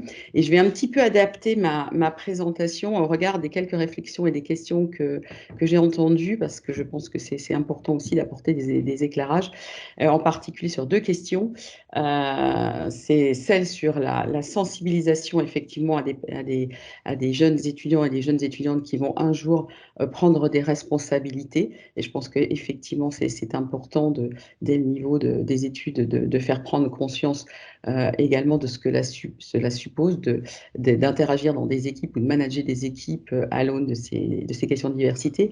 Et également la question de l'arrivée dans l'entreprise qui me semble aussi un point absolument fondamental et en fait sur lequel je travaille, je vous en dirai quelques mots au travers enfin je suis en cours d'un exécutif doctorate à Dauphine et mon sujet de thèse porte précisément sur les premières années de nos jeunes étudiants et jeunes étudiantes en journalisme qui sont plutôt passés par un processus d'égalité des chances, en tout cas qui ne sont pas forcément d'une sociologie attendue dans le monde du journalisme et comment effectivement l'intégration se fait au sein de l'entreprise. Je vous en dirai quelques mots, c'est assez intéressant. Pour vous resituer un petit peu IPJ dans le contexte dauphinois, L'IPJ est une des écoles de journalisme reconnues. Je ne vais pas m'étendre sur ce sujet. Il y a 14 cursus dits reconnus en journalisme en France, qui avaient le statut d'association et qui a été intégré par décret à l'Université Paris-Dauphine en 2011. Donc, on est un objet un petit peu curieux dans l'écosystème dauphinois. Et donc, en fait, quand on a été intégré en 2011, il y avait évidemment déjà un historique par rapport à cette école de journalisme. La question de la diversité s'est invitée dans le journalisme en 2005, pour les raisons que vous pouvez imaginer. Ça a été effectivement l'embrasement, entre guillemets, parce que ça a été parfois, le traitement médiatique a été beaucoup pointé du doigt, des banlieues, et soudain, la prise de conscience dans ce secteur qui est censé parler de la société, qui est censé raconter le monde, la prise de conscience que les personnes qui fabriquaient l'information n'étaient pas tout à fait en phase avec la représentation de la société française. Donc, en 2005, IPJ a décidé de lancer une politique effectivement d'égalité des chances avec des partenaires qui sont plutôt les partenaires publics, donc France Télévisions, Radio France et l'agence France Presse, pour mettre en place un recrutement que l'on pourrait apparenté à celui des aides de Sciences Po, c'est-à-dire en parallèle du concours, un recrutement qui va chercher des personnes qui ne se projettent pas dans ce métier. Un recrutement quand même très exigeant, mais pas avec les mêmes, les mêmes demandes, enfin en tout cas pas sous les mêmes formes. Ce n'était pas, c'était sur dossier et sur oral, et non pas sur effectivement un certain nombre de travaux écrits pour les épreuves d'admissibilité. Pour repréciser également, parce que c'est important, en fait, par rapport aux autres cursus de Dauphine, IPJ continue à recruter au niveau licence pour délivrer un master et sur concours. Donc, nous avons un concours qui rassemble tous les ans environ 800 jeunes étudiants et jeunes étudiantes qui souhaitent devenir journalistes, et sur ces 800, nous prenons une promotion de 48. Donc, et effectivement, toutes nos réflexions aussi tournent autour de ce fameux concours. Comment, dans un concours, on veut garantir effectivement l'égalité pour tous, comment on peut travailler, j'y reviendrai, sur ces questions d'égalité et de diversité. Donc, 2005, une première réflexion. 2012, enfin, moi je suis arrivée en 2012 et on a vraiment décidé de formaliser cette politique de diversité. Et en fait, je suis arrivée en 2012 après 25 ans de journalisme. Et en tant que journaliste, j'étais spécialisée sur les questions économiques et sociales dans le monde des entreprises. Donc j'ai interviewé, peut-être, je ne pense pas certains ou certaines d'entre vous, mais en tout cas vos entreprises, des personnalités de vos entreprises beaucoup, et beaucoup sur ces questions, effectivement, de responsabilité sociétale, d'engagement, de diversité, de lutte contre la discrimination, ce qui m'a amené en tant que journaliste à m'intéresser au fameux label qui était diversité avant, qui a été rassemblé sous le même intitulé égalité-diversité de l'AFNOR, délivré par l'AFNOR, et à m'intéresser à la façon dont certaines entreprises se lançaient dans un processus extrêmement complexe qui interroge tous les champs de l'organisation de l'entreprise. Et même si ce label est conçu pour les entreprises et fort peu pour des établissements d'enseignement supérieur, aujourd'hui, il n'y a que 3 établissements de l'enseignement supérieur qui le détiennent, dont 2 business schools, ce qui n'est pas vraiment étonnant, puisque ça rejoint vraiment l'idée qu'il faut former des futurs managers à ces questions. Je me suis dit que quand même, en adaptant un petit peu les demandes de ce label, c'est-à-dire que dans ce cas de figure, nos clients sont nos étudiants, voilà, on peut tout à fait se baser sur les attendus qui sont très très exigeants et qui vont vraiment chercher toutes les strates du fonctionnement d'une entreprise. Si on peut... Voilà.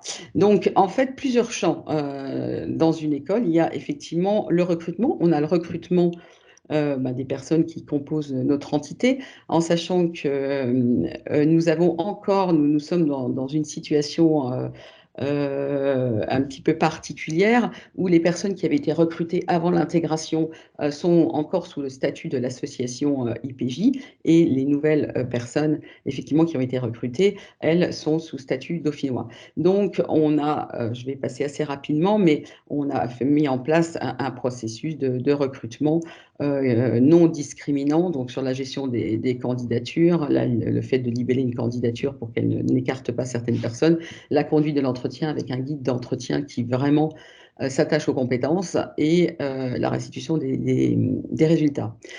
Pour les étudiants et les étudiantes, c'était assez intéressant. En fait, dans un premier temps, alors les choses ont changé avec le Covid, puisqu'avec le Covid, on est passé à un recrutement différencié à distance. Donc, on est repassé par un recrutement par dossier qui nous a amené à personnaliser véritablement les épreuves d'admissibilité. Auparavant, il y avait des épreuves écrites, des QCM de culture générale, d'actualité, évidemment, on s'adressait à des futurs journalistes, de français, une épreuve de ce qu'on appelle un synopsis, etc. Et en fait, on a quand même passé au scanner toutes ces épreuves, en se rendant compte que, par exemple, un exemple très classique sur les questions d'actualité, en particulier sur des secteurs très genrés comme le sport, toutes les questions autour de l'actualité du sport, la réponse était toujours un homme sportif plutôt blanc et valide. Donc, on s'est amené, en fait, on a été amené à réfléchir à la façon dont on libellait des questions et comment de toutes ces questions pouvaient concerner toutes les personnes pouvant se reconnaître effectivement dans ces épreuves. De la même façon, on s'est interrogé sur la culture générale. Qu'est-ce que la culture générale? Et pour les futurs journalistes, il y en a qui vont se spécialiser en politique, d'autres en jeux vidéo. Donc, on a identifié 20 items extrêmement différents qui vont de la politique, l'économie, la littérature, la philosophie, à des questions sur les nouvelles technologies, les jeux vidéo, la bande dessinée, etc. Donc, un énorme travail pour se dire, un étudiant ou une étudiante, quel que soit son cursus précédent le concours, il ne répondra pas à tout, mais forcément, il se retrouvera dans un des champs que l'on propose. Et ensuite, nous avons travaillé sur l'oral. Et l'oral, c'est extrêmement important parce que nous sommes une école qui a recruté souvent d'anciens journalistes. Dans nos jurys d'admission, nous avons nous sommes 3, un responsable ou une responsable de jury qui vient d'IPJ, et également 2 autres personnes qui viennent des médias et principalement des journalistes. Et les journalistes, c'est un vrai sujet. Le management dans les médias, c'est une vraie question parce que très très souvent, on nomme des journalistes au poste de manager, et les très bons journalistes ne font pas forcément des très bons managers, ils ne sont pas toujours formés à cela, et on s'est rendu compte effectivement que ces entretiens pouvaient être potentiellement très discriminants. Donc, on forme nos jurys auparavant, on leur explique quelles sont les questions qui n'ont pas lieu d'être, et on intervient même parfois en cours de jury pour expliquer, par exemple, à un très grand journaliste que non, on ne va pas demander à une jeune femme qui veut devenir reporter de guerre si elle pense que ce sera compatible avec sa vie de famille. Et donc, c'est un véritable quand même travail de sensibilisation sur ces questions. Alors, la sensibilisation, ça avait été évoqué dans l'une des questions, c'est effectivement très intéressant. On a formé tous les membres salariés d'IPJ à la question des stéréotypes de façon générale, c'est-à-dire effectivement pourquoi tout le monde a des stéréotypes, comment ils s'installent effectivement dans notre espace cognitif, etc. Ensuite, la communication qui est faite vraiment pour tout le monde se fait tous les ans. En fait, la difficulté, évidemment, c'est que nos salariés ne tournent pas tous les ans, mais nos étudiants et nos étudiantes si. Et il faut savoir que notre école, donc à moins de 10 salariés, mais fait travailler à environ 120 intervenants et intervenantes, journalistes ou enseignants-chercheurs, et qu'en fait, ces personnes peuvent intervenir de 3 heures à 300 heures voilà, dans nos cursus. Et il y a un énorme turnover, non pas qu'on les maltraite, mais voilà, on essaie d'avoir des bons journalistes comme intervenants, et les bons journalistes ne sont pas au placard, donc très souvent, ils vont nous dire, voilà, je suis nommé comme correspondant à New York, etc. Ils bougent beaucoup, donc on est vraiment obligé de de sensibiliser ces personnes très, très régulièrement. Donc, on le fait de plusieurs façons.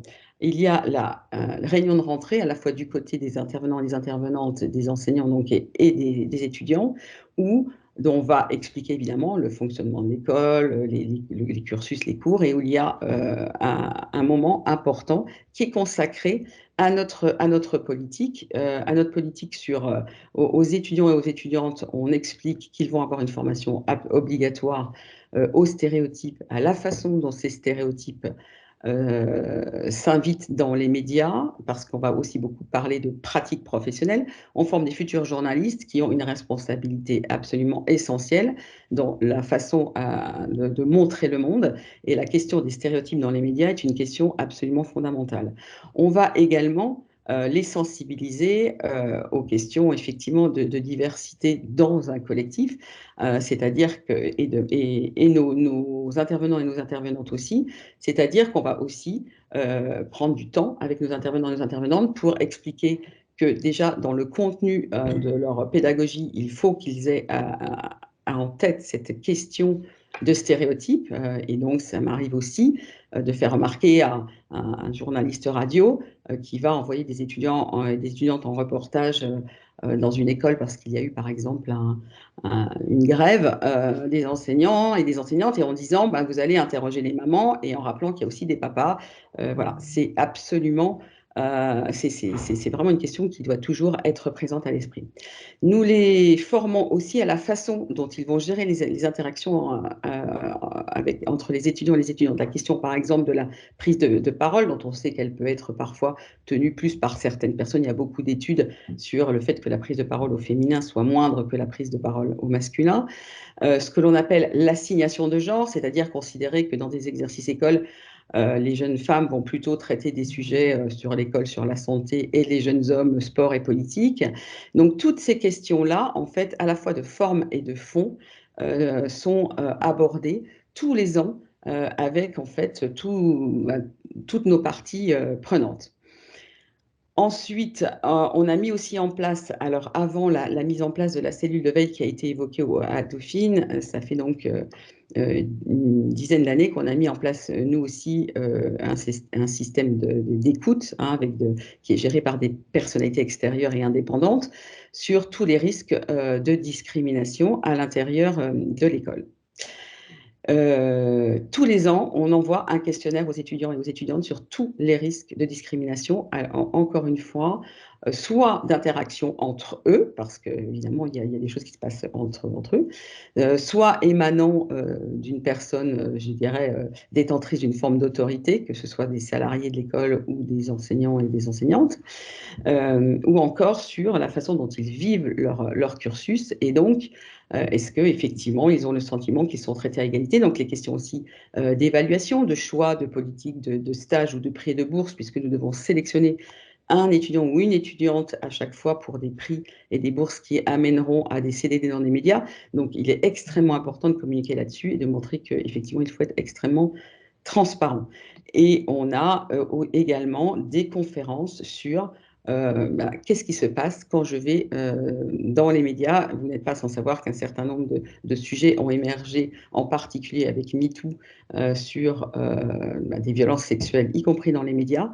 Donc, nous travaillons beaucoup là-dessus, nous faisons des conférences et nous sollicitons beaucoup nos partenaires médias pour voir comment on peut travailler ensemble afin que nos étudiants et nos étudiantes puissent rentrer dans les médias en se disant qu'effectivement, ils rentrent dans un milieu qui ne sera pas problématique, entre guillemets, qu'il y a des procédures en interne. Et c'est vrai que les médias se sont penchés assez récemment sur ces questions, mais aujourd'hui, on a véritablement des échanges là-dessus pour travailler ensemble.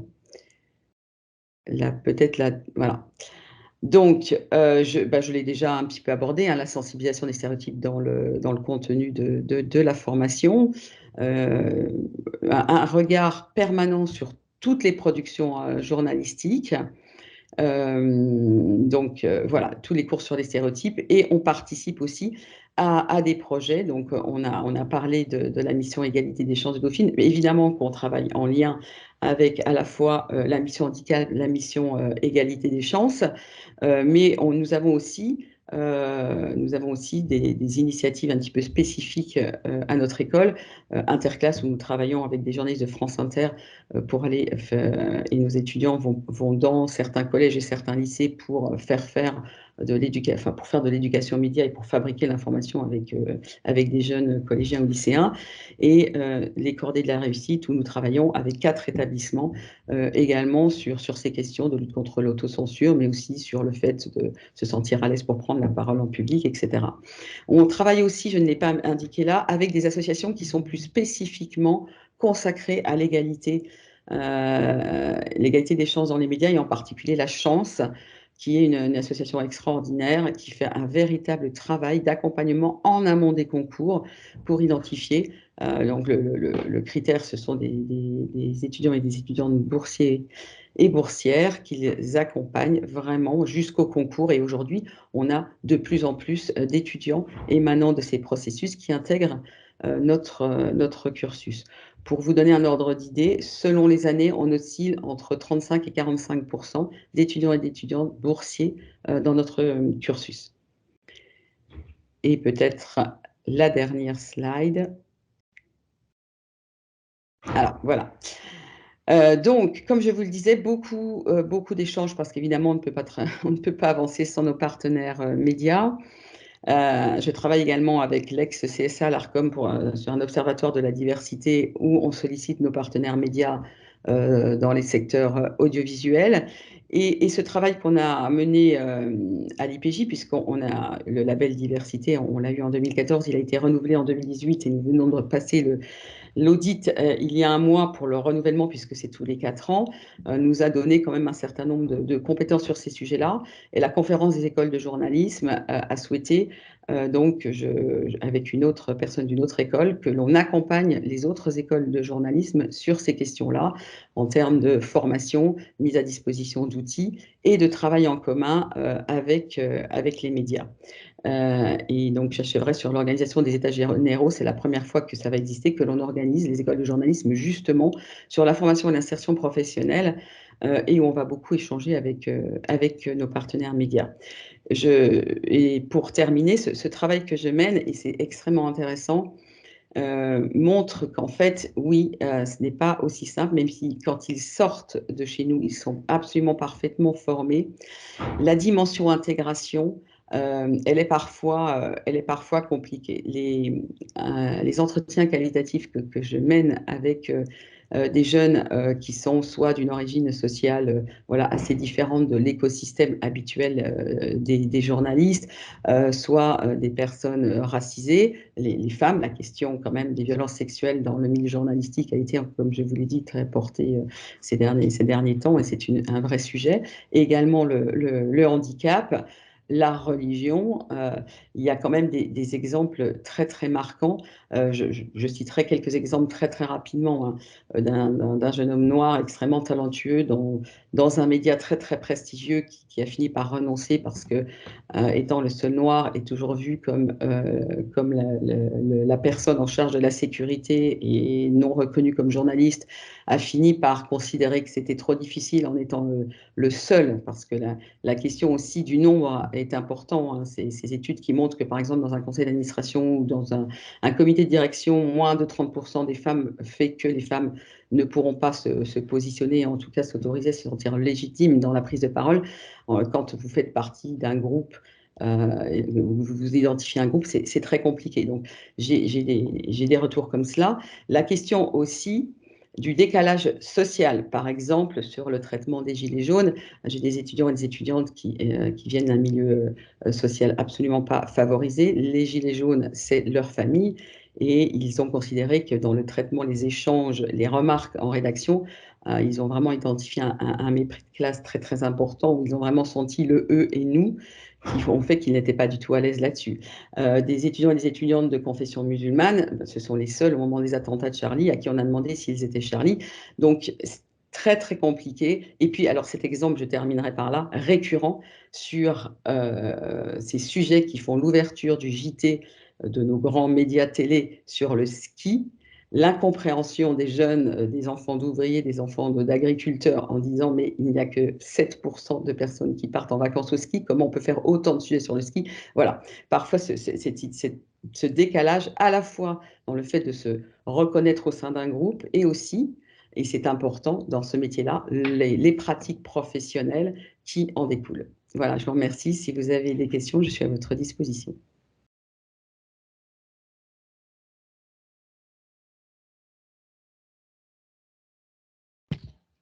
Bonjour, Leïla Grison chez Publicis.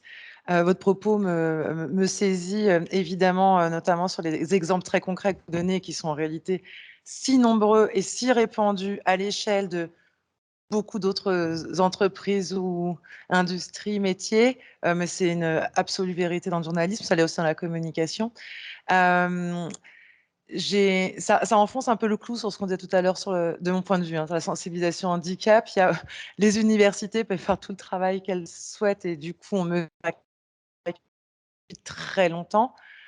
Si les entreprises n'ouvrent pas la porte et ne se remettent pas en question, parce que bien souvent, du côté des entreprises, la réponse, c'est on aimerait bien faire de la diversité, si je fais un peu court et grossier, mais du coup, quand on recrute, il n'y a pas de vivier. La vérité, c'est que si, il y a le vivier, mais c'est que pas toujours autant qu'on le souhaiterait, mais pour autant, quand il existe, la place qui est faite ou l'acceptation des diversités ou des différences n'est pas toujours évidente.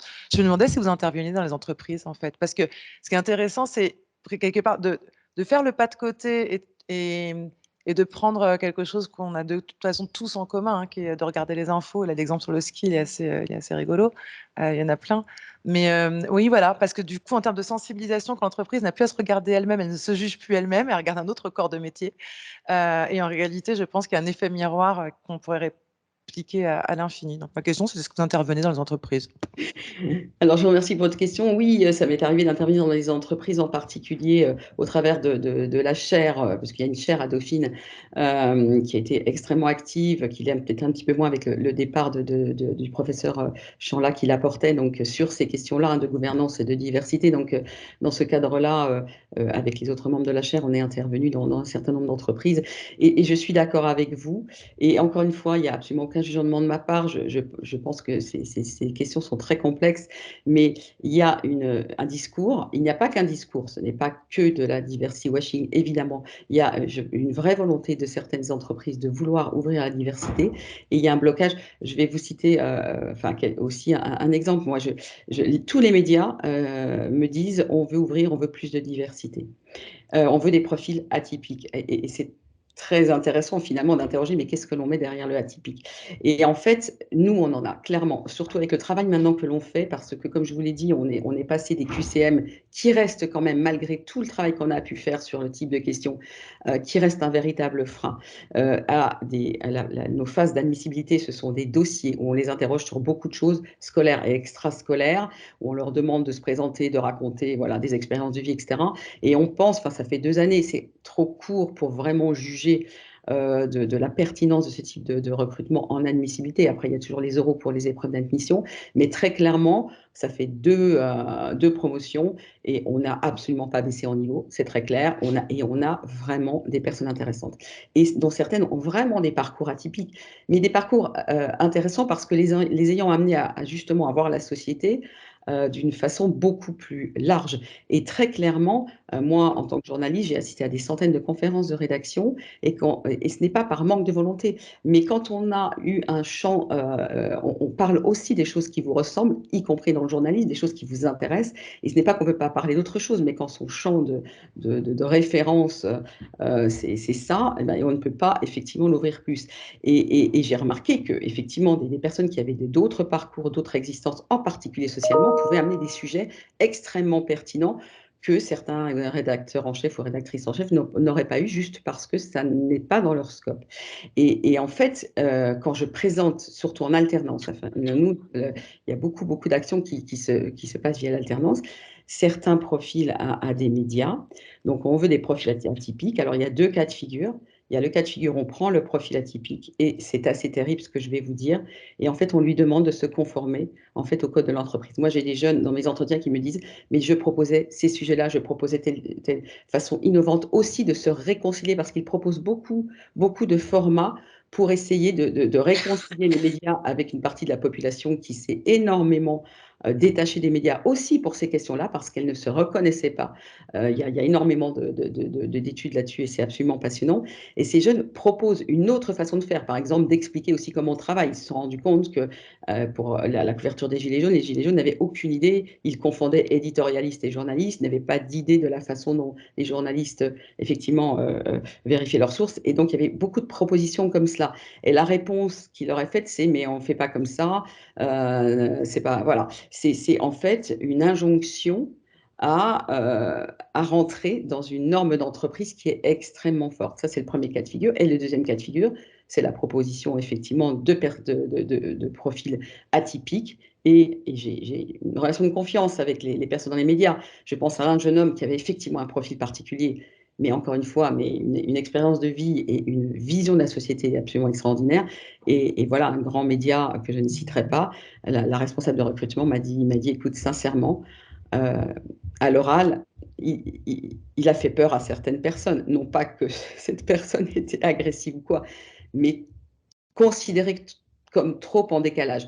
Donc la question du risque, à quel point les entreprises prennent le risque, effectivement, et c'est un risque de prendre quelqu'un, vous l'avez dit, d'un BTS plutôt que de l'école dont on sait que le diplôme garantira voilà, un certain nombre de compétences et aussi de façon de penser le monde. C'est un risque de faire un pas de côté. Il n'est pas simple, je l'entends, mais si on ne passe pas par cette prise de risque, je pense que ça va être très très difficile de changer les pratiques et tout l'écosystème organisationnel.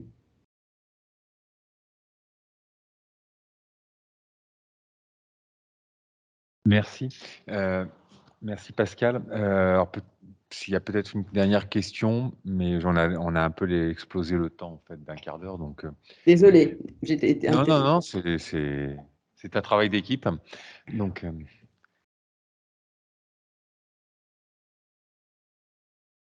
et dans ce cas-là, on va vous libérer. Certains ont commencé à partir. Vous avez encore un café qui doit vous attendre pour ceux que ça intéresse à l'extérieur. Je ne pense pas qu'il soit tout à fait parti. Donc, merci beaucoup pour votre soutien. Ce que je n'ai peut-être pas précisé tout à l'heure dans ma présentation, d'ailleurs, c'est que vous voyez, toutes les actions qui sont mises en place ici, elles ont un coût, en fait. Et le modèle de Dauphine, c'est 45% en fait, de ressources propres que l'on va chercher auprès des entreprises.